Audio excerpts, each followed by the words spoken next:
Welcome to our channel Vandana Gavhale's recipes. आज आपण बनवणार आहोत पनीर टिक्का मसाला। त्यासाठी मी अर्धा कप दही घेतलंय, ताजंच दही घेतलंय आणि त्यात मी बेसन थोडंसं 2 चमचे बेसन घेतलंय। मी 4 लोकांसाठी बनवते आहे।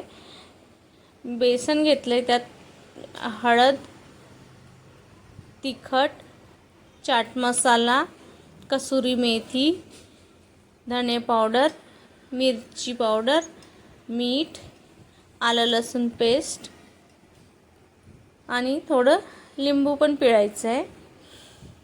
आणि हे सर्व आपल्याला आता मिक्स करायचं आहे। मी 2 चमचे तेल गरम करून घेतलंय, कडकडीत तेल गरम केलंय आणि ते पण त्यात घातलंय। आता हे आपल्याला सर्व मिक्स करायचं आहे। हे सर्व मसाले मिक्स झाल्यानंतर आपल्याला ह्याच्यामध्ये मी 1 पाव पनीर घेतला आहे। पनीरचे आपण मोठे तुकडे करणार आहोत। 1 पाव पनीर घेतलाय, 2 शिमला मिरची मोठेच काप करून घेतले आहे आणि 2 कांदे घेतले आहेत मी मोठे। त्याच्या पण आपल्याला पाकळ्या वेगळ्याच काढून घ्यायच्या आहेत, मोठेच पीस ठेवायचे आहेत। आणि हे सर्व आपल्याला आता कोटिंग करायचं आहे। त्याला अर्धा 1 तास आपल्याला असं भिजवून ठेवायचं आहे।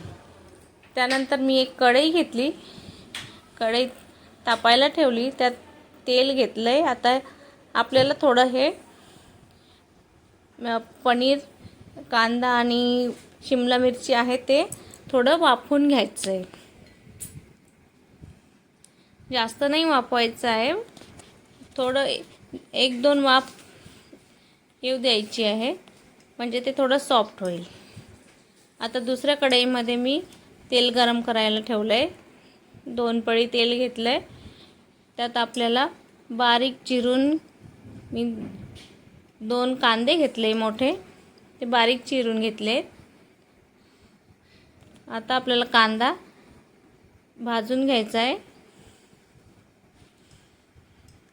लालसर होईपर्यंत भाजायचा आहे।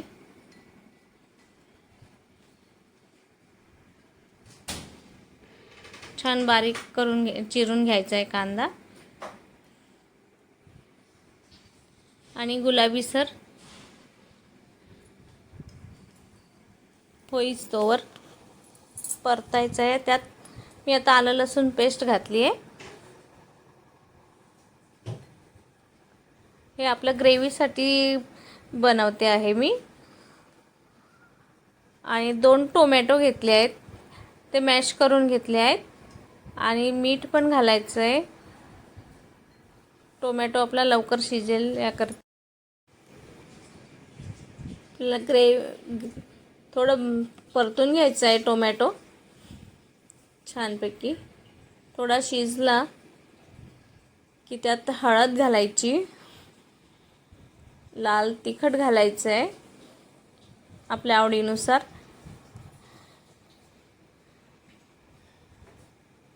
आणि थोडं कलर येण्यासाठी मी काश्मीरी लाल मिरची पावडर पण घेतली आहे।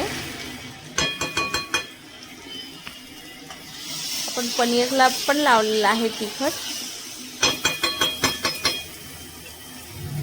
आणि आपल्याला पनीर यात टाकून घ्यायचं आहे। हे सर्व मिक्स करून झालं की आपल्याला त्यात पाणी घालायचं आहे। आता आपल्याला जेवढं घट्ट पाहिजे, पातळ पाहिजे, त्यानुसार आपल्याला ग्रेव्ही बनवायची आहे। हे बघा, इथे पनीर टिक्का मसाला तयार आहे। खूप टेस्टी होतो, करून बघा। लाईक करा, शेअर करा, सबस्क्राईब करा।